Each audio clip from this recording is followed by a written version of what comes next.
nala joogo oo dowladda federaalka wasiirada iyo xildhibaanada dowlad goboleedka koonfur galbeed oo nala joogo wafdigii ila socday ku jiray taliyaalka ciidamada uu ugu horeeyo taliyaha dugsiga akadeemiyada jenaraal kaahiye iyo saraakiisha kale taliyaha ciidanka koonfur galbeed ee biliiska saraakiisha kale ciidamada walaalaha annaga oo amisom police kooxda Gambia iyo gobolada Heegan iyo saxaafadda siyaasiyiinta kale oo inta fadhido wasiirada hore u soo maray iyo martida kale oo nagala soo qayb gashay salaamu calaykum waraxmatullaahi wabarakaatu sharafay noo tahay inaan maanta inta isugu imaano xaflad furitaan tababar ciidankii booliiska dafcaddii ugu horreysay ee koonfur galbeed ee ugu tirada badnayd ee shabeellada hoose loo soo xolay inaan u fadhino maanta farxad weyn noo tahay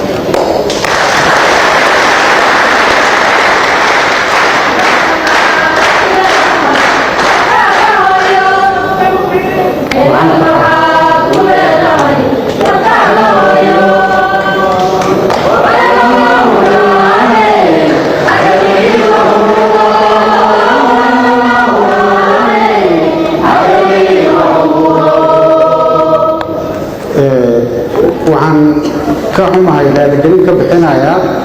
saaxiibkay oo shaqada ugu badnayd ninka soo qabtay ahaa nalka ay qabtay oo inta fadhiyay guddoomiyihii gobolka shabeellada hoose ma sheegin gudoomiye mar labaad waa salaaman tahay waana aada u mahadsan tahay shaqada fiican oo qabatay aada gobolka ka shaqaysay runtii waxaan leeyahay ciidanka dhallinyarada ah ee booliiska oo inta joogo oo loo keenay inay tababarkan dhammaystaan oo loo soo xiray gobolka shabeellada hoose qayb ka mid ah degmooyinkeeda iyo deegaanadeeda kala duwan waxaan leeyahay hambalyo akadeemiyada iyo waxbarashada iyo shaqada muhiimaddan leh ee laydiin soo xulay aad ku guulaysateen oo nasiibkiina noqotay oo maanta loo fadhiyo inay priority-gii muhiimadda ay leedahayna aad garan kartaan inta isugu timid iyo meel kasta oo la isaga yimid iyo intaan in ka badanba inay imaan lahaayeen intaasaan kugu filan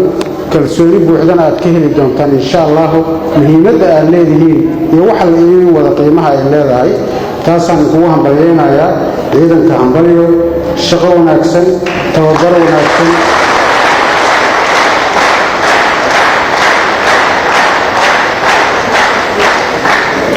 kuwii dalkooda iyo diintooda iyo dadkooda intaba anfaca allaha in ka dhigo sidii ay hore u sheegeen gobollada Heegan wax allaale iyo wuxuu booliiska ahaa oo idin bari lahaa waxaan kaga ayadoo xigmadaysan oo heesa idin sheegay gobollada Heegan oo sida aad u shaqaynaysaan waxa qaban doontaan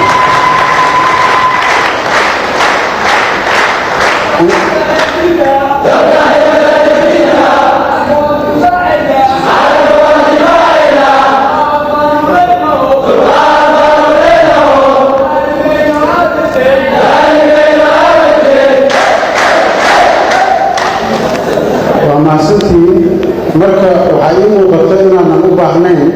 in wax badan oo laydiin sheego wixii wacyigelina iyo shaqada booliiska uu leeyahay waxaa inkaga sheekeeyey gobolladii Heegan waa micno badan baa loo sameeyey ayagoo kala duwan iyo wanaagga iyo sharafta uu booliiska leeyahay waxaan u mahad celinayaa ciidanka booliiska Soomaaliyeed meel kasta ay joogaan annaga haddaan nahay dowlad goboleedka koonfur galbeed deegaanadeeda kala duwan ciidanka booliiska wuxuu noo yahay ciidanka koowaad oo shaqada ugu wanaagsan loo qabtay gaar ahaan degmada Baydhabo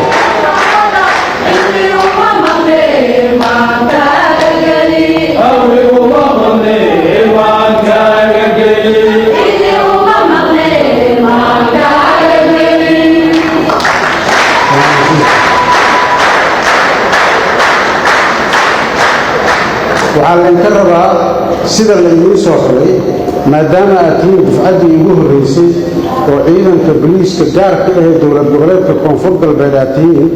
oo la idiin soo xulay deegaanadii hadda laga howlgalay oo laga saaray shabaabka inaad ka shaqaysaan waxaa u shaqaynaysaan waa shacabkii waalidkiinna ahaa walaalihiinna ahaa hooyooyinkiinna ahaa inaad u adeegtaan nabaddooda ka shaqaysaan xasiloonidooda ka shaqaysaan caafimaadkooda ka shaqaysaan dulliga iyo dulmiga kor saaran aad ka qaadaan dowladnimadooda aad ka shaqaysaan aad u hiilisaan dalkiinna iyo dadkiinna aad u hiilisaan dowladnimadiinna curdunka ah ee maanta u baahan in la garab istaago aad noqotaan dadkii la soo xulay oo loogu aaminay mas-uuliyadda ummaddaas maadaama aad tihiin ciidankii ugu horreeyey waxaana ku kalsoonahay inaad noqon doontaan oo aad noqon doontaan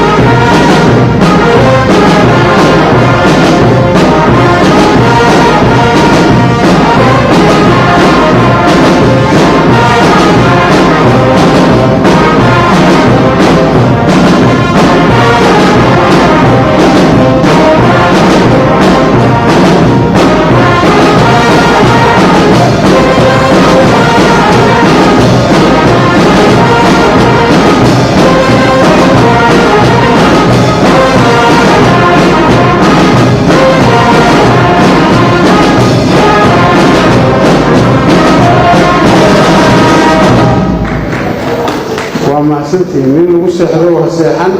ninka lagu seexanayo adinka askarta ahoo laidin tababaraayo waaye shacabka waxay ku seexan doonaan adinka waaye adinkaa laydinka rabaa inaad soo jeedaan oo ummadda u soo jeedaan nabaddooda iyo waardiyahooda iyo xasiloonidooda aad u soo jeedaan runtii waa arkaysaan meesha aad timaadeen iyo jawiga aad soo gasheen iyo